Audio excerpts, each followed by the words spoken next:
Imagine perder metade de sua fortuna num intervalo de apenas uma semana.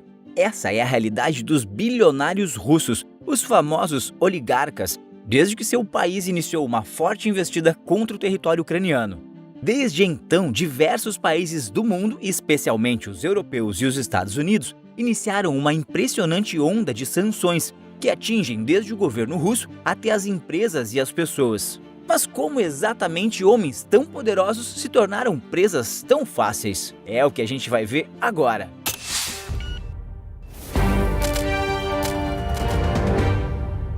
Atos têm consequências. Todo mundo sabe disso, desde pequeno. Atos ousados têm ainda mais consequências, até mesmo devastadoras. E é o que o atual conflito entre Rússia e Ucrânia está mostrando ao mundo, como as notícias não deixam mentir. Apesar de avançar rapidamente até a capital ucraniana, o presidente Vladimir Putin está vendo seu país sofrer na economia. E talvez o maior indicativo desse sofrimento seja a incrível quantidade de dinheiro que as 21 pessoas mais ricas da Rússia perderam nesses poucos dias de conflito. Impressionantes 84 bilhões de dólares.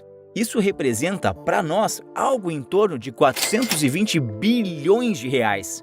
Dessa quantia perdida, 39 bilhões de dólares foram perdidos já no dia da invasão, uma queda brutal. Essa perda do dia da invasão fez com que a Bolsa de Valores de Moscou, capital da Rússia, despencasse cerca de 50% em algumas horas.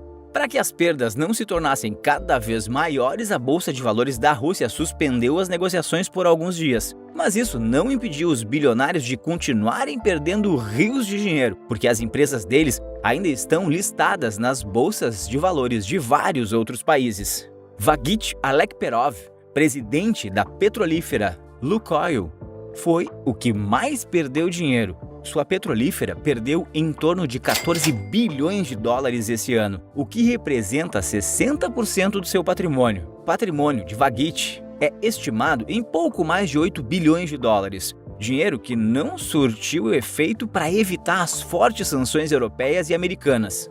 Um exemplo ainda mais claro da perda de dinheiro impressionante dos oligarcas russos é do empresário Iskandar Makhmudov, que simplesmente saiu da lista de bilionários de acordo com a Bloomberg. Mas por que os bilionários são o foco das sanções do Ocidente? Porque os governos desses países acusam os oligarcas de financiarem o governo de Vladimir Putin e também de muitos deles fazerem parte da administração de grandes estatais russas, dando assim sustentação para que o país invadisse a Ucrânia.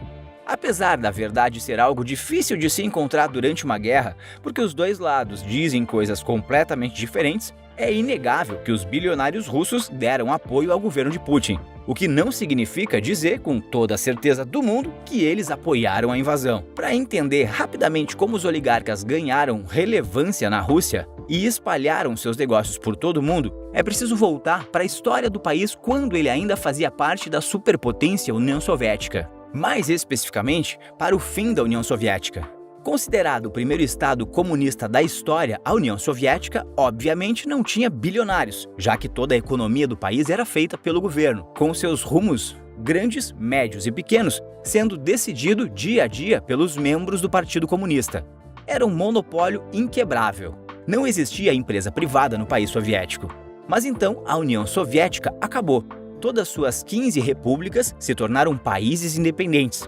A Rússia foi a sucessora natural da União Soviética, já que era o maior país entre as 15 repúblicas e Moscou foi a capital do país comunista. Com o fim do monopólio do governo, a Rússia decidiu fazer uma série de privatizações em todos os setores da economia. Daí surgiram os chamados magnatas do petróleo, os oligarcas que falamos. Pouco tempo depois do fim da União Soviética, esses homens acumularam fortuna e influência em poucos anos. Eles fizeram isso adquirindo as empresas estatais que eram a base da economia soviética a preços muito baixos. Porém, com a chegada de Putin ao poder, os oligarcas daquela época perderam espaço, quando começaram a criticar ele e serem duramente reprimidos. Os que ficaram quietos passaram a apoiar Putin e continuaram prosperando. Dessa forma, depois de fazerem suas fortunas dentro do território russo, eles expandiram para diversos países de todas as regiões do planeta, principalmente na Europa. E aqui chegamos a talvez o bilionário russo mais conhecido, Roman Abramovich. Nunca ouviu falar dele? Fica tranquilo que eu te explico. Se você curte futebol e está atento nas notícias do futebol europeu e mundial, já deve ter ouvido falar no time Chelsea. O Chelsea é o atual campeão europeu e mundial, inclusive tendo derrotado um clube brasileiro na final do Mundial de Clubes, o Palmeiras. Pois bem, mas o que o Chelsea tem a ver com as sanções aos russos e com Roman Abramovich? É simples. Roman Abramovich é o dono do Chelsea, pelo menos por mais um tempo. Em 2003, já com uma enorme fortuna criada, Roman decidiu investir no futebol, um esporte que todos sabem ser altamente lucrativo.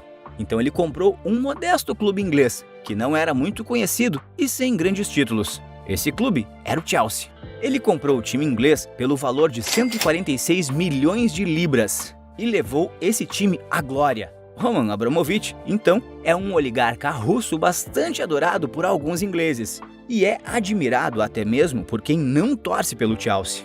Porém, agora tudo está mudando. Com as fortes sanções impostas aos diversos bilionários russos, Abramovich se sentiu desconfortável na posição de dono do Chelsea. Muitos russos estão proibidos de ir para a Inglaterra, apesar do próprio Abramovich morar em Londres, a capital inglesa. Abramovich não é visto como um grande aliado de Putin, mas também não é visto como inimigo do presidente russo. Ele tem uma relação tranquila, pelo que dizem. Uma relação tranquila com a Ucrânia, que pediu para que ele participasse das negociações de paz com a Rússia, tentando influenciar Putin. Isso não foi o suficiente para que alguns passassem a detestar Abramovich. Então, ele decidiu colocar, nessa semana, o Chelsea à venda. E o valor da venda? 4 bilhões de libras, isso mesmo. Lembrando que ele comprou o Chelsea a 146 milhões de libras e vai vendê-lo por um valor 28 vezes maior. Isso que é um bom negócio, né? Além de suas empresas perderem valor e de suas contas em diversos países terem sido congeladas, os bilionários russos também devem sofrer outras sanções. Por exemplo, as mansões e iates que eles têm em território europeu ou americano serão confiscadas pelo governo. Mesmo quando os bilionários condenam a guerra, como fez o homem mais rico da Rússia, o empresário Alexei Mordashov, a conta das sanções chega e é bastante cara. Parece que todo o império dos oligarcas está desmoronando enquanto eles só assistem, parecendo que estão de mãos atadas. Ou será que realmente estão?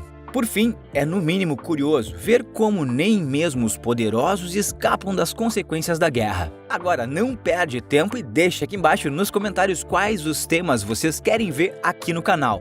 Alguns dos vídeos que saem são recomendações de vocês. Não esquece de deixar o like e se inscrever no canal, isso nos ajuda muito a continuar se destacando aqui no YouTube e a trazer um conteúdo ainda mais completo e divertido para vocês. Agora, você tá vendo esse vídeo aí na tela? Sim? Então, clica aí e faça uma maratona no canal. Vai clicar? Então, eu te vejo do outro lado em poucos segundos. Por esse vídeo é isso, um forte abraço e bons negócios!